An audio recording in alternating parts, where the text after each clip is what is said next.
പല പാരന്റ്സും ടീച്ചേഴ്സും കുട്ടികൾക്ക് എഴുതാനോ വായിക്കാനോ ബുദ്ധിമുട്ടുകൾ കാണുമ്പോഴേ അവരെ ബുദ്ധിയില്ലാത്തവരായും മടിയന്മാരാണെന്നും ഒക്കെ പറയാറുള്ള ഒരു ടെൻഡൻസി പൊതുവെ കാണാറുണ്ട്.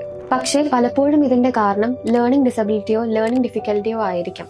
It's A neurological difference. അതായത് ഇത്തരം കുട്ടികളുടെ ബ്രെയിൻ ഇൻഫർമേഷൻ പ്രോസസ് ചെയ്യുന്ന രീതി തന്നെ വേറെയാണ്. ഇത്തരത്തിലുള്ള കുട്ടികൾക്ക് മറ്റു കാര്യങ്ങളിൽ ബുദ്ധിമുട്ടില്ലെങ്കിലും പഠന കാര്യങ്ങളിൽ ചില വെല്ലുവിളികൾ നേരിടേണ്ടി വരും.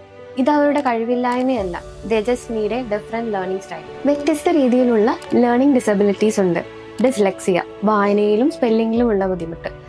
ഡിസ്ഗ്രാഫിയ, അക്ഷരങ്ങളോ വാക്കുകളോ എഴുതാനുള്ള ബുദ്ധിമുട്ട്. Dyscalculia, mathematical problems or mathematical concepts മനസ്സിലാക്കാനുള്ള ബുദ്ധിമുട്ട്.